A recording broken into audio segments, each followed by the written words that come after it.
puede proyectar, a ver. Muy bien. Vamos a hablar de un tema bien interesante que son los accesos vasculares, que hoy día, hoy por hoy, tenemos muchos pacientes que requieren accesos vasculares para hemodiálisis, ¿no? Mucha patología por falta de prevención en lo que es la patología renal, las enfermedades renales estadios 3, 4, 5, ya entran a hemodiálisis y hay muchos pacientes que lo primero que tienen que recibir es una fístula o un acceso, una creación de un acceso vascular para este tratamiento, ¿no? Entonces, este es un problema del día a día por falta de cirugías precoces. Muchas veces estos pacientes llegan a hemodiálisis y solamente en nefrología se colocan catéteres para que luego estos accesos que son por catéteres generen trombosis y otro tipo de problemas. Lo que se tiene que priorizar es hacerles un acceso vascular y que muchas veces dura por lo menos 5 o 10 años, dependiendo del cuidado de la fístula o del acceso vascular, para que el paciente hasta que encuentre o haya un riñón, por ejemplo, para ser donado, podamos tener la chance luego para el trasplante renal. Sin embargo, lo más importante es saber que estos pacientes vayan a recibir un acceso vascular como el que vamos a presentar, ¿no? Siguiente, por favor.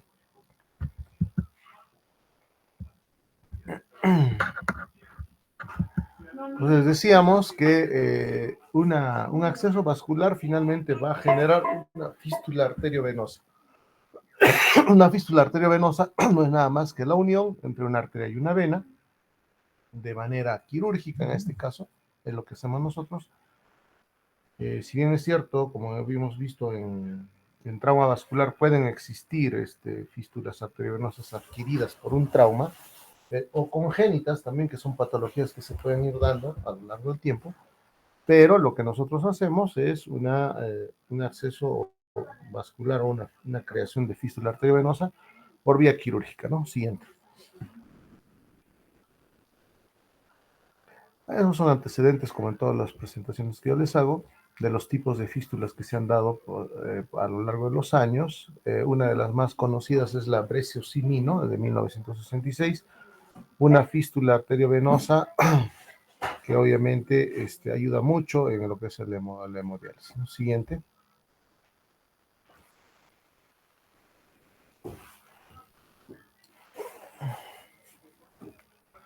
Muy bien, en estos casos, por ejemplo, podemos también hacer fístulas con injertos, ¿no? O con una unión entre la vena y la arteria, como lo vamos a ver.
El Meyer, el Shan de Allen Brown, ¿no? Básicamente se refieren a las suturas terminoterminales o terminolaterales. Siguiente. Es básicamente como información que ustedes deben conocer, pero de manera general, ¿no? Entonces, fíjense acá, la duración de las fístulas pueden ser de meses a años, ¿no? Como en cualquier cirugía, podemos tener complicaciones, infecciones, hemorragias, trombosis, arrancamiento de ramas, etcétera, o pseudoaneurismas también que se pueden presentar, ¿no? Las fístulas con pseudoaneurisma muchas veces se tienen que cerrar después de años del manejo de una fístula. Siguiente. Es la fístula arteriovenosa, así como hay las externas, acá tenemos una interna que es la breciosimina, ¿no? Entonces, esta es para realizar una hemodiálisis periódica, ¿no? Para plasmaféresis, como habíamos hablado, en quimioterapia, ¿no es cierto? Que también puede ocurrir. Siguiente. Es la técnica quirúrgica, como les habíamos hablado, se pueden hacer anastomosis con suturas vasculares o suturas no reabsorbibles, lo que es una anastomosis laterolateral, lateroterminal o término-terminal. Siguiente.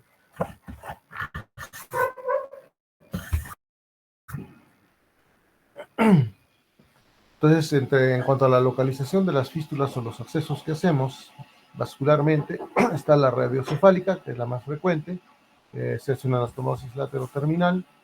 La radiobasílica es un poco más trabajosa, más incómoda quirúrgicamente,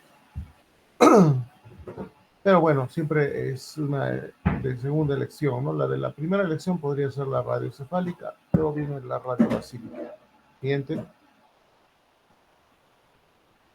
También podemos hacer digamos, la unión entre lo que es la arteria braquial y la arteria basílica, ¿no? La brachiocefálica, por lo general, es muy buena opción, y cuando la cefálica está ocluida, está delgada o está pequeña o está prácticamente fibrosada, podemos utilizar la brachiobasílica, o sea, se llama externalización de la basílica, se la superficializa, se hace la anastomosis con la arteria braquial. Siguiente. Puede también haber la carótida ligular, como están viendo. Siguiente. Siguiente. Entonces, ojo a lo que vamos a explicar, ¿no? Por eso estaba el perrito ahí con sus anteojos. Entonces, la fístula en realidad no es un procedimiento muy complicado de realizar. Como vemos acá, en este caso, para hacer una fístula brachiocefálica, que es la más frecuente, por decirlo así, después de la radiocefálica, nosotros utilizamos este método. Como ven aquí, primero se hace una infiltración de la zona a 2 traveses de dedo por debajo de la flexura del codo. Si ven acá, hacia el lado izquierdo está la mano y hacia el lado derecho estaría el hombro, ¿no? Entonces, la flexura del codo está justo donde se pone se infiltra la anestesia. Se puede hacer un bloqueo anestesiológico regional. Infiltramos con silocaína al 2% sin epinefrina, o sea, la silocaína común y corriente, y infiltramos a 2 traveses de dedo por debajo eh, de la flexura del codo, como vemos acá, y hacemos una incisión pequeña de 1 o 2 centímetros, justo en la zona donde palpamos el latido arterial, ¿no? Ya saben que a ese nivel llega la arteria braquial y luego se divide, se bifurca para radial y cubital. Entonces a ese nivel se hace la incisión, ahí vemos el tejido celular subcutáneo, la grasita en otras palabras, y la vamos disecando. Lo primero que vamos a ubicar es la vena, ¿no es cierto? Siguiente. Lo primero es que vamos a ubicar es la vena. Fíjense ahí, hemos prácticamente divulsionado y teniendo el control de la vena, ¿no? Entonces, con el control de la vena y de la arteria, prácticamente podemos luego hacer las anastomosis. ¿Qué hacemos con la vena? La vamos a disecar hasta lo más distal posible, o sea, lo más cercano hacia la parte, como quien va hacia la mano, se va disecando, se hace una sección de la vena, en este caso cefálica, y podemos ponerle un bisel, ¿no? Con obviamente una tijera fina, que es una tijera vascular. Siguiente. Y ahí vemos que ya hemos canalizado con una sonda, si la ven ahí, está con la pinza, se ha canalizado con una sonda de alimentación número 8 a la vena. Entonces hay disección y reparación de la vena y arterias. ¿Qué pasa? A la vena, al nosotros haberla canalizado con, con la sonda de alimentación, por supuesto sin lesionar, tiene que pasar con una sonda que no tenga mucha punta ni nada, simplemente sin lesionar la íntima, la pared de la íntima, y se insufla heparina, ¿no? Heparina con cloruro. Se hace una mezcla de 100 cc de cloruro más un cc de heparina y se limpia, en otras palabras, la vena para luego irla dilatando, porque la vena, cuando uno insufla líquido, se va dilatando. Entonces dilatamos la vena hasta tener un buen calibre. Siguiente.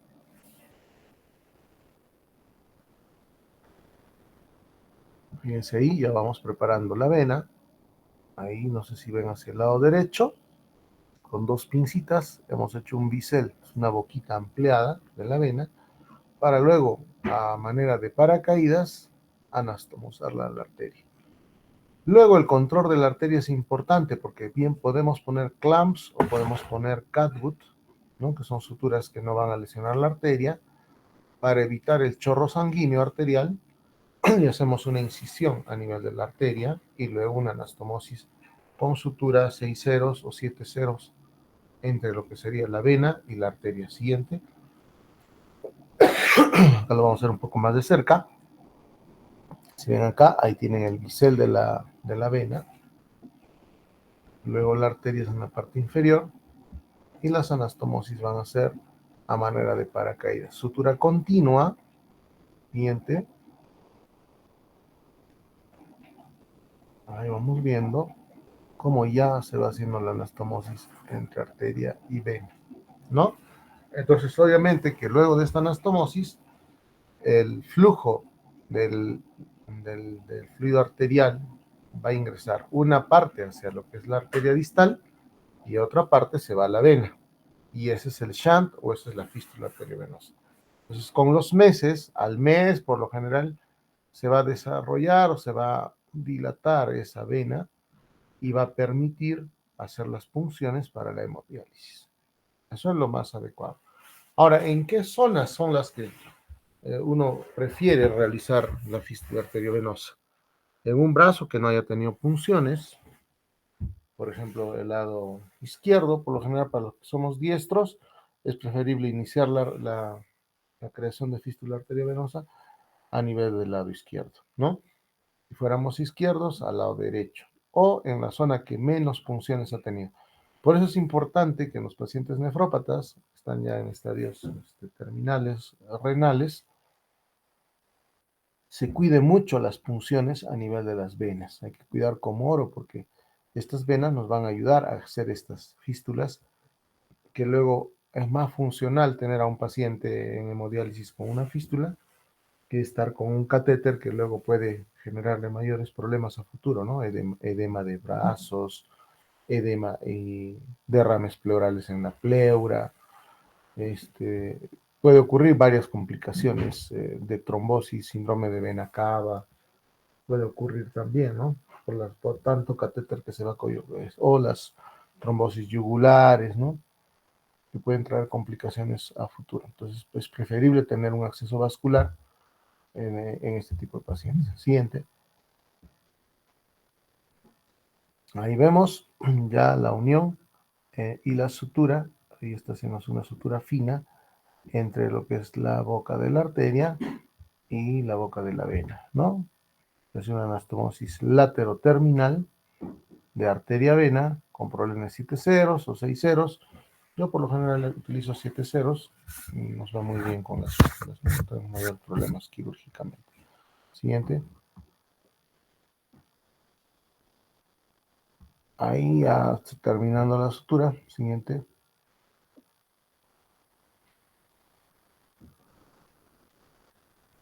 Siguiente, por favor.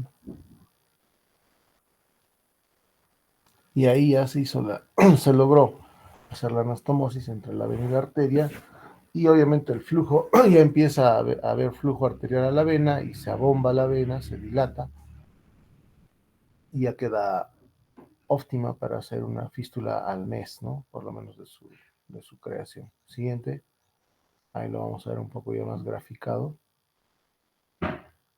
Lo que vamos a palpar es un trill, un shunt entre la arteria y la vena. Va a haber un trill como un ronroneo en la zona, quiere decir que esta fístula ha sido bien realizada. Puede ser un trill, una cruz, dos cruces, tres cruces es lo ideal. Un buen pulso con trill. Siguiente. Ya ahí está, ¿no? Prácticamente la arteria anastomosa de la vena. Ya la hemos dibujado como para que se pueda entender que aquí tenemos a la arteria unida a la vena. Entonces ese es el shunt o la fístula arteriovenosa, ¿no? Pues más o menos es la idea de lo que se quiere mostrar en esta sesión, y el concepto que debemos llevarnos de esta clase es sobre todo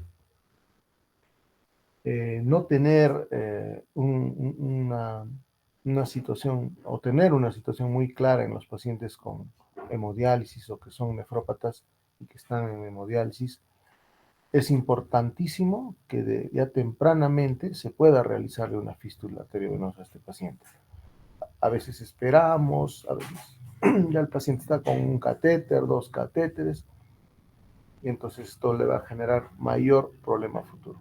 En los países del primer mundo, las fístulas arteriovenosas son las primeras en realizarse para poder realizar el procedimiento de hemodiálisis, ¿no? Para evitar complicaciones a futuro. Claro, si bien es cierto, hoy por hoy existen catéteres permanentes que de repente ayudan, pero los cuadros infecciosos y todo pueden ser más frecuentes y obviamente el índice de mortalidad incrementa. Ustedes saben que todavía nuestro país no tiene tanta cultura de donación. En Brasil, nomás sin ir muy lejos, en Argentina, existen índices de donación de órganos y trasplantes renales e hígado con bastante frecuencia. En Perú, todavía, bien es cierto, un poquito se ha incrementado, pero no es lo ideal, ¿no? En España, en Australia, que son los países líderes en trasplante de órganos, porque sabe también la condición, porque los pacientes nefrópatas existen en todas partes del mundo. En estos países, por ejemplo, en España, tienen una policía. Si alguien en algún momento quiere ser cirujano de trasplantes o quiere ser médico de trasplantes, que es una muy bonita también subespecialidad. Nosotros trabajamos bastante esto en el hospital, hemos creado varios equipos ya de trasplantes, estamos ahora pensando en lo que es hígado. Tenemos un taller de cirugía experimental el 22 y 23 de noviembre para hacer cirugía experimental en chanchitos, en órganos sólidos. Vamos a hacer simulación de trasplante de riñones, de hígado, páncreas, ¿no? En nuestro país se trasplanta corazón, se trasplanta pulmones. Entonces nos hemos formado a nivel del INCOR y ahí se hace trasplantes cardíacos. Claro, desde pocos años atrás he empezado a trabajar con fuerza el tema de trasplantes porque hay muchos pacientes que lo requieren, ¿no? Trasplante cardíaco, trasplante pulmonar. Tenemos también, nosotros en Cusco ya hemos llegado a los 105 trasplantes renales a lo largo de todo este tiempo que ha transcurrido en el hospital. Estamos ahora trabajando con trasplante córnea, trasplante de médula ósea, y próximamente, espero yo, en 1 o 2 años podamos ya tener conformados los equipos para trasplante hepático. Hemos mandado varios profesionales ya al extranjero para que se capaciten en hepatología y poder ir trabajando. Para todo esto, estas fístulas son importantes trabajarlas. Las anastomosis entre arteria y vena en los órganos sólidos, como son los riñones y el hígado, también va en algún momento a realizarse estas mismas técnicas, ¿no? De anastomosis arteriovenosa.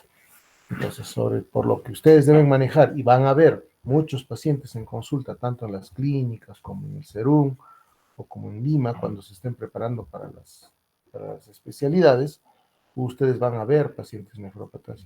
Seguramente con el doctor Nieto, los médicos que les enseñan nefrología, ellos ven la parte clínica, cómo llevar al paciente, en el manejo de la medicación postoperatoria, Y el equipo de trasplante de hígado en sí está conformado obviamente por equipo de urólogos, cirujanos cardiovasculares, cirujanos de abdomen, por ejemplo, para la ablación. Hoy por hoy hacemos ablaciones renales por vía laparoscópica, ¿no? Y bueno, felizmente hemos tenido una buena casuística y también vamos en aumento, ¿no? Al momento en el año ya son 7 trasplantes que hemos realizado. Tenemos que llegar a 10, nos faltarían 3 trasplantes para cumplir la meta del año. Se nos ha acreditado como hospital trasplantador, entonces cada vez más tenemos este tipo de pacientes y también, por supuesto, vamos a tener pacientes con complicaciones a nivel de estos accesos vasculares. Y el hospital regional y Lorena también ya tienen nefrólogos, ya tienen mayor capacitación y en algún momento también empezarán a realizar trasplantes, ¿no? Pero mientras se espera un trasplante, el paciente nefrópata debe tener este tipo de accesos vasculares para que vayan haciendo la hemodiálisis. Eso era más o menos lo que quería ahora explicarles. Y si hubiera alguna pregunta, sería a nivel del chat porque no tengo audio, seguro tengo que reiniciar mi máquina, ¿no? Sí, esas son, de todas maneras, esas otras presentaciones se las estoy dejando, son otro tipo de fístulas, pero las más importantes son las que hemos conversado. Sigue, a ver, siguiente, vamos pasando. Esa es la del PermanCat, cuando se utilizan ya catéteres un poco más prolongados. Siguiente. Bueno, ahí es lo que hemos hablado, ¿no? Hay que ver el calibre. En resumen, lo que me interesa es que ustedes se lleven la idea de que en estos pacientes lo primero que hay que recomendarles es que se hagan su fístula arteriovenosa para no llegar a complicaciones futuras luego con los catéteres.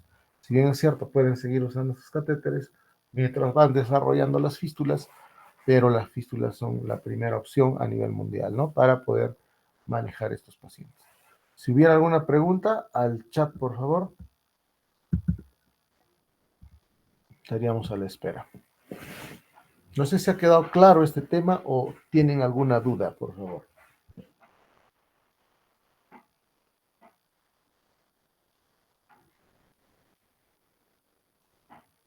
Creo que todo claro, doctor.